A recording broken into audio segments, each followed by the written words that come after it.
అంటే మానవుని యొక్క అభివృద్ధి, ఎదుగుదల, వర్ధిల్లుట అనేది దేవుని వాక్యముతో అతని అనుబంధంపై ఆధారపడి ఉంటుంది.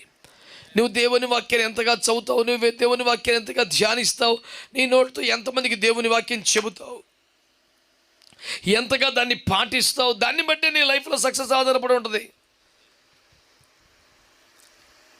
ఈ మూల సూత్రాన్ని చాలామంది పక్కన పెట్టి నువ్వు కష్టపడితే సక్సెస్ అవుతావు, కష్టే ఫలే, వినడానికి మంచిగానే ఉంటాయి, చాలా వరకు కరెక్టే కూడా. నిజంగా కష్టే ఫలే అయితే కష్టపడితే వృద్ధిలోకి వస్తావంటే ఎక్కడో ఒకటో రెండో ఉదాహరణలు చెప్పడం తప్ప